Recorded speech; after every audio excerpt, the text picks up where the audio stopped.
Salut les amis, bienvenue pour cette dernière vidéo sur Izanami avec ses cheveux de feu. Ma foi, très content de terminer cette série de vidéos parce que qui dit série terminée dit nouvelle figurine à peindre. Même si j'ai pris beaucoup de plaisir, je suis content de finir cette figouze. J'aurais pu que le socle à faire, mais ça je le ferai dans mon petit coin perso. Vous allez voir que j'ai aussi intégré une magnifique vidéo tournante de la figurine. J'espère que ça va vous plaire, j'espère que vous allez kiffer. Et du coup, pour faire l'introduction de cette vidéo, je vous présente cette superbe chaîne YouTube dont je suis tombé complètement par hasard grâce aux suggestions YouTube. Il s'agit de la chaîne Atelier d'un Wargamer. Donc une chaîne qui est toute récente, puisque la première vidéo date d'il y a 2 mois, et ce monsieur vous propose de super rapports de bataille, qui d'ailleurs, de vidéo en vidéo, la qualité s'améliore, donc c'est que du bonheur. Pour l'instant, il joue à 2 jeux en vidéo, il y a le Hobbit et Alchemy. Vous verrez qu'on reparlera un petit peu d'Alchemy en fin de vidéo. Et aussi des tutos, notamment un super tuto pour fabriquer des arbres qui est super bien fait, super clair et tout, avec des très bonnes idées. Donc je vous invite vraiment à aller le voir. N'hésitez pas à partager sa chaîne parce que franchement c'est super bien fait, il y a du travail et tout ça, donc très content d'être tombé sur cette chaîne YouTube. Voilà, donc je vous dis à tout de suite les amis pour la peinture des cheveux de feu de la demoiselle. Alors... Ok, donc bonjour et bienvenue pour cette ultime vidéo sur Izanami, ou Izanami, je sais plus. Alors donc ici ça va être la peinture des cheveux, donc je vais essayer de faire quelque chose d'un peu... une rousse en fait. Simplement parce que étant donné que la figurine est assez froide, je pense qu'une bonne couleur chaude au niveau des cheveux sera beaucoup plus sympa visuellement. Donc je vais commencer par faire une base avec du rouge extra opaque, donc c'est Prince August Games. C'est un rouge assez sombre et très couvrant, donc on va simplement baser l'entièreté de la figurine avec ce rouge. En fait l'idée c'est d'avoir un rouge dans les creux, un rouge assez intense dans les creux, et de finir sur un bel orange en fait sur les zones de lumière. Et pour les zones les plus extrêmes, on va dire, les plus exposées, carrément terminer avec un petit peu d'ivoire, tout simplement. Donc on va essayer de faire ça assez rapidement. Alors c'est assez simple, là il s'agit vraiment de recouvrir l'entièreté de la figurine. Donc il n'y a pas forcément besoin d'être un expert, juste de pas déborder quoi, de pas faire du caca. Voilà. Je me suis encore rapproché un peu de la caméra pour cette vidéo, j'en profite. Parce que j'ai l'impression que plus je m'approche, plus l'image est de meilleure qualité, vous voyez mieux les choses. Ce qui paraît peut-être un peu logique d'ailleurs, mais bon. Tac. Alors ça c'est difficile, là je dois aller chercher vraiment des creux qui sont assez difficiles à atteindre. Voilà. Donc même si c'est du extra opaque, il va bien falloir, je pense, 2 bonnes couches sur la figurine, au moins, pour que ce soit très propre. Parce que le rouge, c'est une couleur qui est vraiment très peu couvrante. Donc c'est un peu comme le blanc. Quand vous voulez vraiment marquer, il faut tapoter. Mais comme là, c'est une couche de base, on peut pas se permettre de tapoter, sinon ça va créer dès le départ des reliefs qui sont pas très bienvenus. Bon, je suis désolé, je sors un peu de l'axe de la mise au point, mais là j'ai pas trop le choix étant donné que c'est une surface assez large. Il y a des moments où je suis obligé de sortir pour tout voir et tout couvrir, mais bon, ça devrait le faire sur la suite de la figurine. J'aime bien faire sur les persos féminins des couleurs de cheveux assez pétantes et assez voyantes, parce que comme c'est du post-apo et que c'est des personnages un peu, comment dirais-je, un peu futuristes et tout ça, je me dis tiens c'est cool, on peut se permettre de faire des trucs assez flashy. Et ça change en fait. C'est juste parce que d'habitude, dans la fantasy peut-être, on est un peu plus tenu de faire des trucs assez discrets.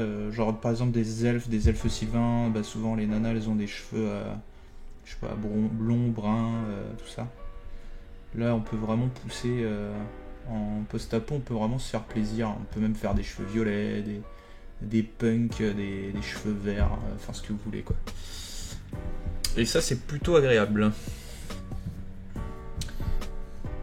Côté rouge aussi, c'est une couleur que j'aime beaucoup. C'est une de mes couleurs favorites. Je la trouve assez chaleureuse. Même si c'est vrai que ça, c'est un peu une connotation violente aussi. Mais c'est aussi la couleur de l'amour et de la passion. De la sulfurance. Voilà, mon pinceau commence à faire la gueule. Il faudra que je lui fasse une petite restauration. Ah, ça d'ailleurs ça pourrait être une idée de vidéo, tiens, comment entretenir son pinceau, tout ça.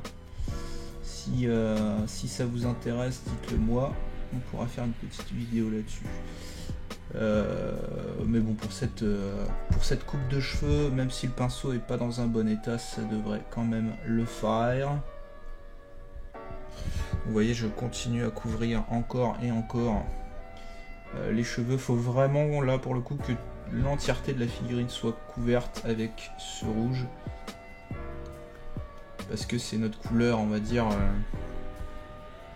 c'est notre couleur de base quoi, hein. Donc faut vraiment, si vous couvrez pas assez avec, le problème c'est qu'on va plus voir le rouge, puisqu'on va passer dessus avec du orange et tout ça. Donc c'est très important de bien couvrir avec ce rouge. Après c'est un rouge qui est assez sombre, hein, donc on va venir avec un deuxième rouge, mais il est très important de faire une bonne couche de base. Voilà. Toum. Il me reste plus que les derniers brins de cheveux à faire juste au-dessus de son épaule là, dans l'autre sens. Là je suis vraiment obligé par contre de sortir de la caméra parce qu'ils sont très bien cachés.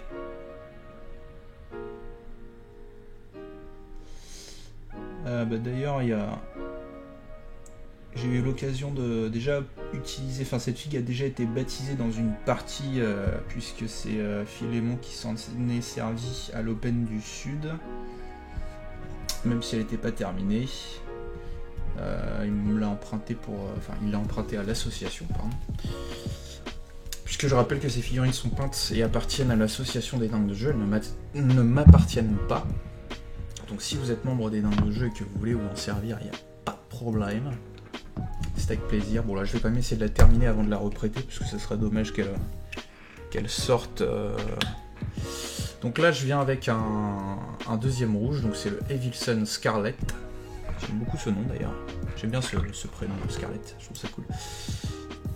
L'idée c'est de venir commencer à poser les premières couleurs. Donc là on va davantage tapoter les choses. Donc là je pose directement sur le haut du crâne avec ce rouge, puisque c'est vraiment une zone très chargée en termes de lumière, hein, puisque c'est le sommet de la figurine, et en plus il y a un très joli volume de cheveux, donc on peut se permettre vraiment d'attaquer très fort avec du rouge.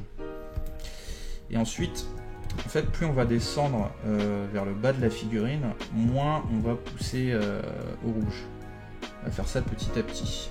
Ça rappelle un peu la vidéo que Nicodez a fait là, sur la peau, mais on va l'appliquer, on va dire, cheveu par cheveu. Le gros avantage pour cette figue, c'est que les mèches de cheveux sont assez balèzes. Elles sont assez importantes. Donc, on peut tout à fait se permettre de découper les mèches une par une.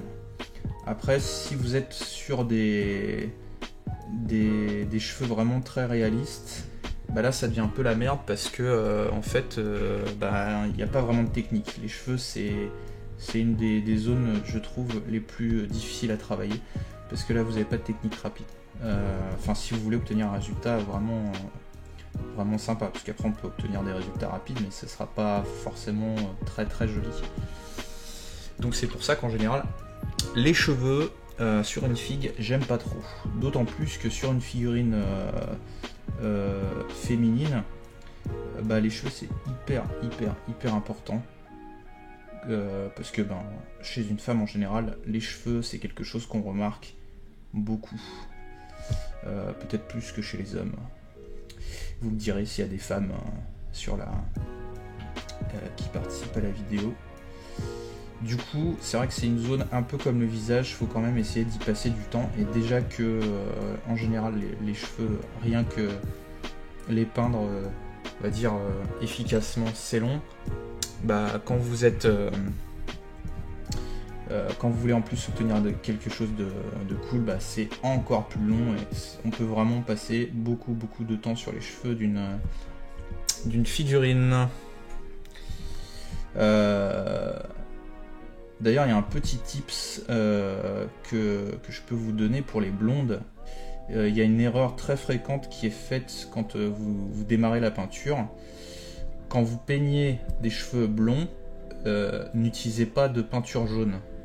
Parce que les blondes n'ont pas les cheveux jaunes. En fait, c'est du marron très clair, du beige très clair, avec des reflets très intenses dedans, qui font un peu ce côté chevelure dorée. Mais si vous regardez vraiment avec attention les cheveux d'une demoiselle blonde, il n'y a pas de jaune dedans. Donc, dès que vous allez mettre du jaune dedans, ça va vraiment faire pas naturel du tout. Donc, évitez très nettement de mettre du jaune. Il n'y a pas de cheveux jaunes sauf dans les mangas ou sur la planète originelle des Super Saiyan de Dragon Ball Z, mais sinon ça n'existe pas. Donc là nous on fait une teinture rousse avec du rouge, ce qui n'existe pas non plus, je vous le concède, mais bon, là c'est plus le but c'est pas d'obtenir quelque chose de naturel. Vous voyez, petit à petit, on dessine un peu nos cheveux, nos volumes. Alors c'est pas encore très clair parce que forcément en fait là on ne travaille que les parties les plus hautes, ou les parties les plus basses, ça se voit pas encore. Mais petit à petit on monte nos volumes. Donc vous voyez, à chaque fois je pose la lumière à l'endroit où c'est censé être le plus lumineux. J'ai fait une connerie, je sais pas ce qu'il m'a pris, là j'ai posé la lumière là où il fallait pas. Là, par exemple, vous avez une touche de cheveux carrés, là il manque un morceau. Donc je viens toujours poser ma lumière en haut et petit à petit je réduis ma peinture. Donc pour faire ça, on peut très bien par exemple démarrer en haut en fait en frottant très largement le pinceau. Et ensuite on termine avec la pointe, puisque la pointe, logiquement, elle dépose plus de... Comment dirais-je, elle dépose moins de peinture que quand on y va avec la tranche. Donc ça peut permettre de... Voilà, puis si j'ai envie, je reviens avec ma couleur de base pour refoncer le truc, quoi. Donc il reste encore tous ces petits cheveux là en arrière, donc là il faut vraiment essayer d'attaquer le dessus. Par contre, j'ai plus trop de peinture. Hop, oh, ça va encore là. J'en ai encore pas mal. Donc c'est pareil, là-haut je vais vraiment déposer beaucoup, et plus je descends, moins je pose de peinture. Voilà, une espèce de marque de plastique là, qui m'emmerde pas mal à ce niveau-là. Allez, voilà. Et donc je vais repousser maintenant une dernière fois mes pigments en haut de la mèche du cheveu. Je vais volontairement... Hop, j'enlève un poil. En fait, si vous regardez, à ce niveau-là, j'ai vraiment fait une cassure, alors que en fait c'est continu cette mèche. Mais c'est parce que si vous regardez la figurine, en fait, juste au-dessus de cette cassure, le volume rentre à l'intérieur. Je sais pas si on le voit, peut-être si je mets comme ça. Donc du coup, je viens ici faire une cassure volontairement, et je vais reprendre en fait en posant ma couleur ici, en redescendant, et donc j'aurai une belle cassure ici, ce qui découpera bien le volume. Si vraiment vous trouvez que c'est trop naturel, pas naturel, pardon, et ben je peux revenir derrière avec de la lumière, avec de la peinture intermédiaire pour casser cet effet de coupure, on va dire. Mais en attendant, la lumière est bien posée, donc ça me donne un bon repère. Souvent, c'est comme ça aussi qu'on gagne du temps sur une figurine, c'est en se concentrant sur, comment dirais-je, sur la pose de lumière avant tout. Et une fois qu'on a bien posé tout ça, on va fondre les choses les unes avec les autres. C'est beaucoup plus efficace, beaucoup plus rapide de faire de cette manière-là. Voilà. Là, j'ai posé l'essentiel de ma lumière. Et j'ai plus qu'à venir un peu estomper si je le souhaite. Voilà, c'est tout. Et là, c'est pareil, je peux venir un peu estomper, il n'y a pas besoin de plus. Je vais finir donc en dessous. Sur les dernières pointes de cheveux là. Donc là ça devient vraiment très léger parce qu'il est censé avoir très peu de lumière, mais bon je viens quand même créer le volume parce qu'il faut que tout soit ici aussi. Là j'avais pas vu mais il faut faire attention, le volume existe bien. Et bon bah ici en bas je viens vraiment taper très nettement. Voilà, je viens fondre les choses quand il y a besoin.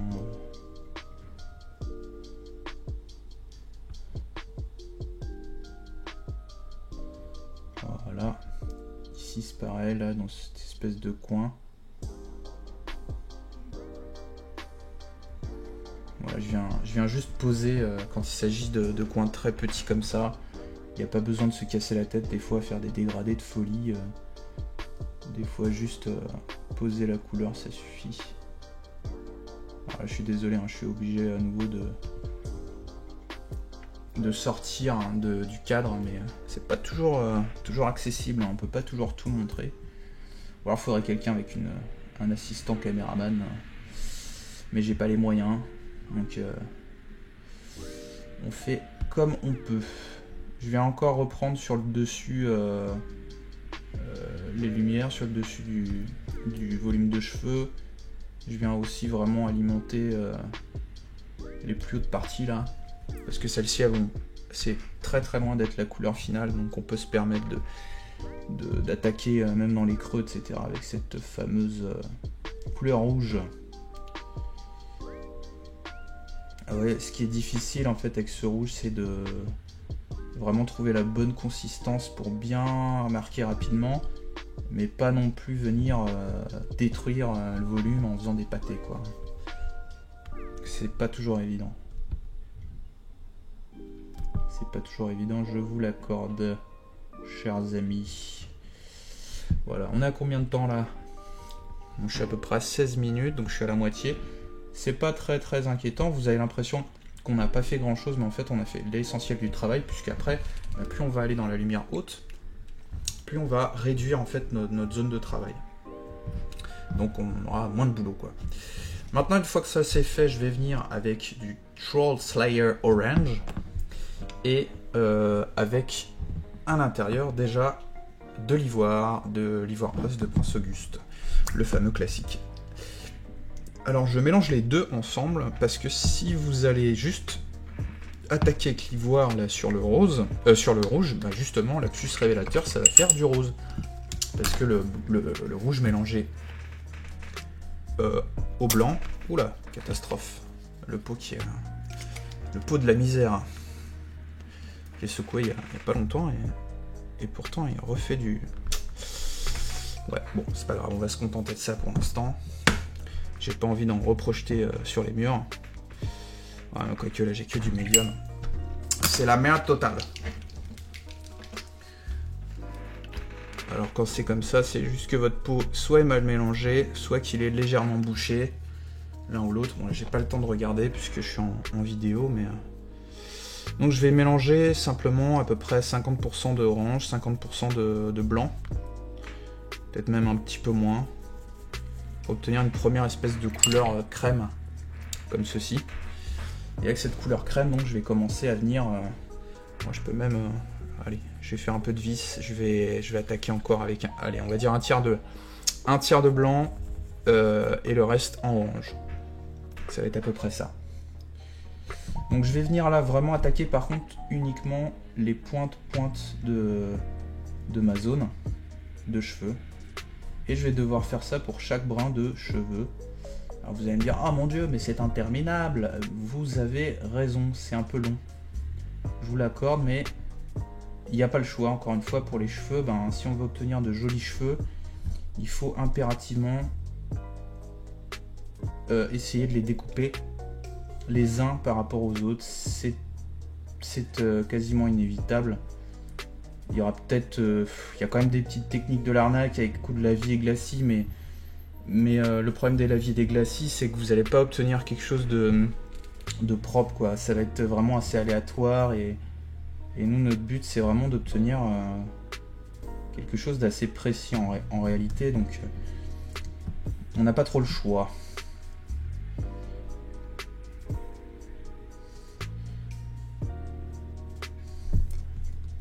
Donc là, je pose les premiers marquages. On va le faire progressivement, hein. C'est pareil, il faut quand même essayer de prendre son temps, même si je suis pas le meilleur exemple pour ça, mais je suis quelqu'un d'assez pressé en général, mais il faut essayer de prendre son temps. Bon, c'est un peu trop long quand même pour moi, donc je vais quand même accélérer un peu les choses. De toute façon, il faut que je vous montre en vidéo, donc je vais attaquer vraiment avec un truc un peu plus balèze. Mais il faut essayer dans la mesure du possible de pas essayer d'aller trop vite. Donc là, je viens poser toutes les lumières. C'est pas grave si vous avez entre guillemets de pas très jolies transitions, parce que vous pouvez tout à fait revenir avec du rouge pour reposer, redécouper toutes ces lumières, quoi. Donc là, hop, je viens poser tout ça. Je fonds quand il y a besoin de fondre. Là, je me rends compte que, vous voyez, la transition est pas ouf, elle est pas belle. Donc je peux venir avec directement du orange classique. Et en fait, vous faites des allers et des retours sans toucher les derniers points de lumière. Vous faites ça en fait entre vos différentes mèches de cheveux. Et vous allez tout simplement venir estomper votre travail et reprendre toutes les transitions, de sorte à ce que ce soit bien propre et bien lumineux, etc. Puis après, je peux revenir avec un intermédiaire encore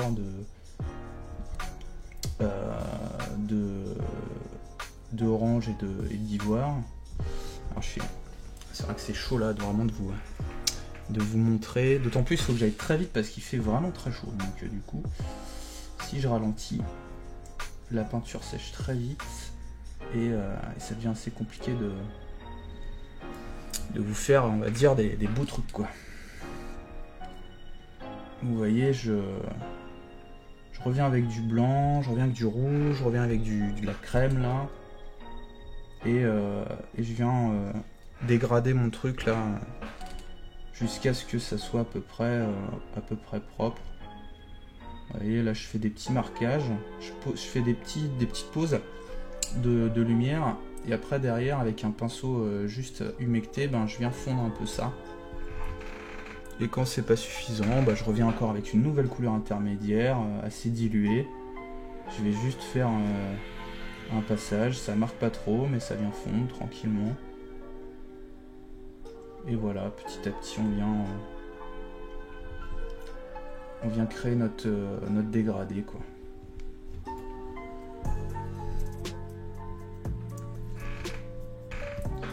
Et donc comme pour la peau, toute la difficulté vient justement du fait d'ajuster tout ça, quoi. Que tout soit nickel, que tout soit propre et tout ça, c'est ça le plus dur en fait. Mais c'est pas indispensable pour obtenir quelque chose de lisible. Je vais d'ailleurs continuer à travailler sur le devant de la figurine pour essayer de vous montrer ça. Là par exemple, ce qui manque vraiment, vous voyez, c'est la lumière sur le crâne. Parce que si on regarde, je vais essayer de vous montrer un petit peu plus loin. voyez, petit à petit, on voit le volume qui monte. Alors, je vais essayer juste de réduire un peu la lumière pour que ça se voit un petit peu mieux, voilà. Vous voyez un peu mieux, parce que, en fait, la lumière pousse vraiment les contrastes à donf, mais là, quand on coupe la lumière, vous voyez, les choses sont beaucoup plus fondues. Et donc là, on voit vraiment que ce qui manque, pour l'instant, c'est sur le dessus du visage. Mais vous voyez un peu le principe. Donc, je vais remettre ma lumière. Et je vais continuer toujours la même chose. Donc là, je vais vraiment placer mes points de lumière. Donc là, je vais les mettre sur le crâne. Vous voyez, donc je les pose vraiment à l'arrache totale. Enfin, j'essaie juste de respecter le volume de la figurine, mais vous voyez, j'ai vraiment pas dégradé. Hein. J'ai vraiment posé à l'arrache. D'accord? Donc là-dessus, il n'y a pas vraiment de secret de trucs bizarres. On fait vraiment à l'arrache totale. J'attends bien que ça sèche, parce que le but c'est que ça marque bien.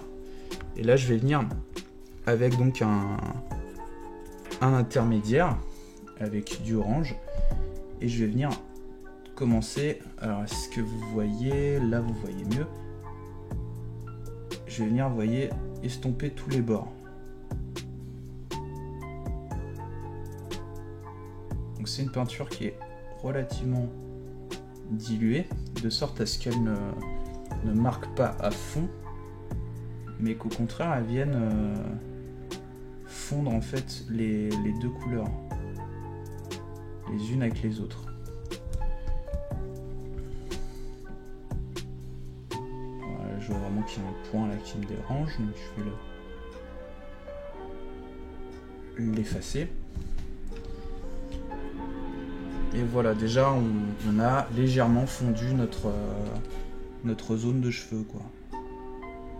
Et donc on va venir faire ça, des allées, des retours, comme la peau. Et en réalité, toute la difficulté va découler enfin c'est pas la difficulté, mais je veux dire toute la qualité de votre figurine, comme pour la peau, va simplement dépendre du temps que vous lui accordez. Si vous passez beaucoup de temps dessus, vous allez obtenir de jolis dégradés, parce qu'en plus de dégrader, en fait, on vient ajuster petit à petit la position de la lumière. Par exemple, là, elle est loin d'être parfaite, donc je vais redétourer les choses, je vais les impacter, les machins, enfin ce que vous voulez. Mais je vais redessiner les choses petit à petit jusqu'à ce que ce soit vraiment très propre et qu'il n'y ait plus de problème, quoi.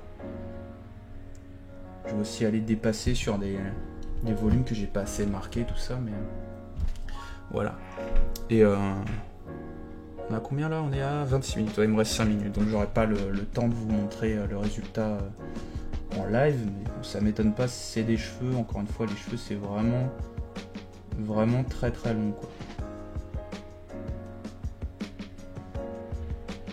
Donc là je vais vraiment bien marquer la zone de cheveux et je vais venir continuer à la travailler. Je recoupe encore une fois la lumière pour que vous puissiez mieux voir.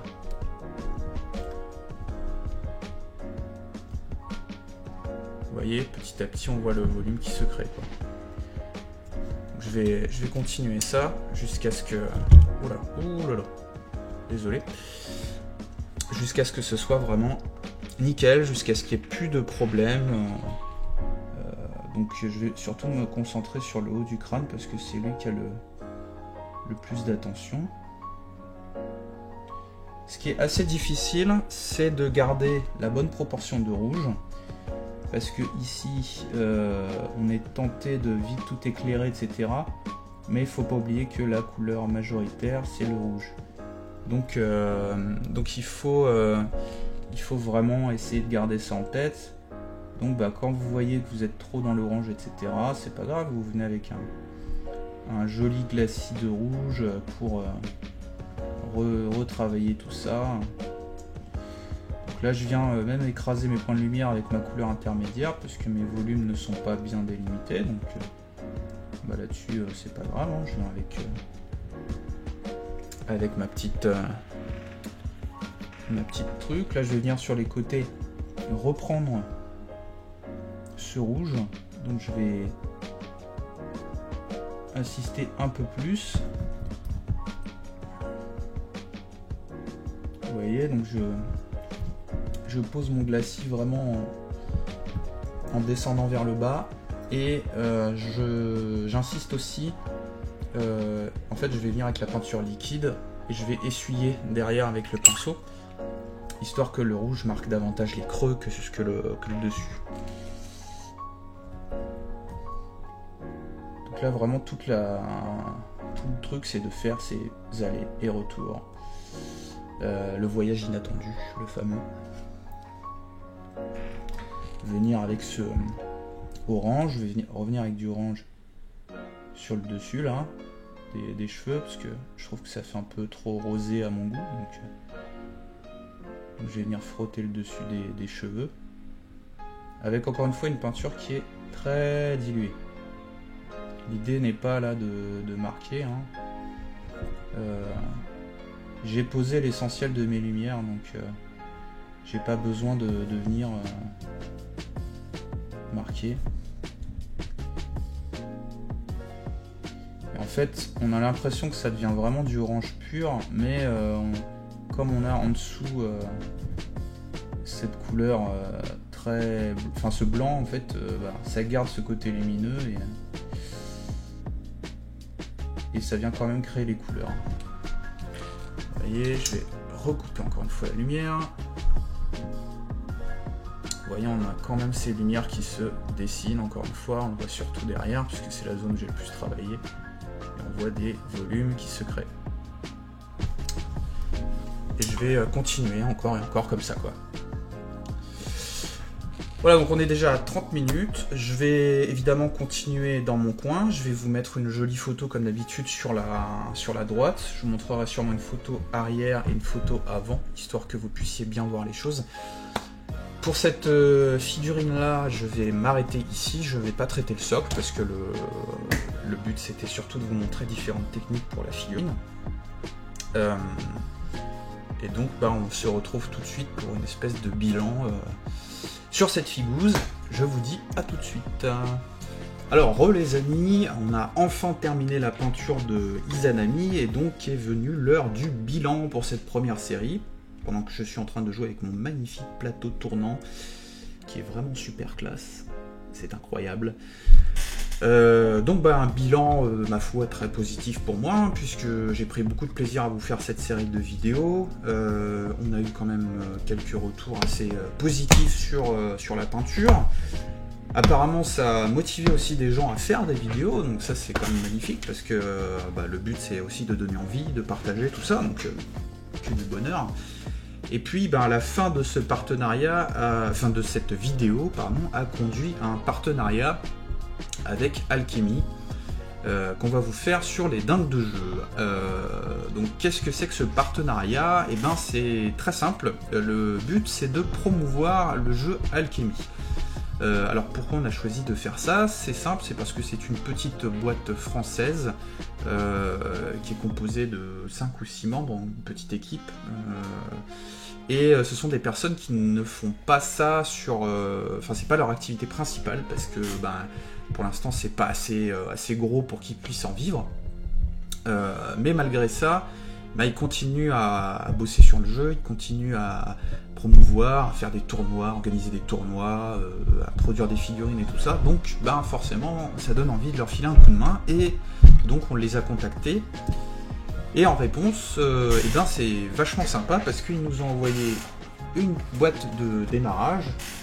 Bon, elle est dans un état un peu pitoyable à cause d'un petit problème de transport, mais bon, très jolie boîte.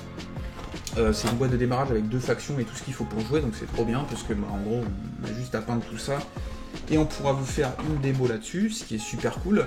Et puis il y a Nico Leblond qui est, on va dire, le boss un peu de cette entreprise, qui va venir participer à une vidéo une fois qu'on aura tout peint, tout monté, tout ça, histoire de vous faire une démo et puis de vous présenter un peu le jeu, mais aussi un peu de parler plus en détail de comment que ça se passe quand on tient un jeu comme Alchemy. Ensuite, plus principalement, pour revenir donc sur la vidéo, et bien ma foi, encore une fois, je suis très content, très content, puisque ben, vous avez été assez nombreux à participer, à commenter, à partager la vidéo et tout ça, donc déjà je vous en remercie. Vous avez apparemment beaucoup apprécié la participation de Nico Dézé et de Elliot Abergel, donc bah, je leur ai proposé de revenir, apparemment ça les branche bien, donc on va essayer d'organiser ça. Ils m'ont d'ailleurs proposé de me filer un coup de main sur la peinture d'Alchemy, ce qui est vraiment adorable de leur part, même si c'est des copains, bah, ça représente quand même un temps conséquent qu'ils offrent pour les dingues de jeu, pour vous. Donc attention, il faut être reconnaissant. Et puis voilà, donc en plus de ça, apparemment, bah, ça a motivé des gens à faire des vidéos, et ça c'est super cool, parce que tant mieux, quoi, ça continue de développer encore le Wargame, donc ça donne envie de continuer aussi, de continuer à vous proposer des vidéos, de participer. Et puis voilà, donc bilan positif, on continue, encore, on va toujours vous proposer plus de trucs, toujours vous faire des vidéos, et puis bah du coup je vous dis à la prochaine, qui sera, je pense, le démarrage de la peinture d'une figurine de Alchemy, je sais pas encore laquelle, on verra bien. Ma foi, je vous proposerai peut-être un petit sondage pour savoir quelle vidéo vous préférez. Et puis voilà, bah je vous dis à la prochaine les amis dingues de jeu pour de nouvelles aventures peinture luresques. Ciao ciao.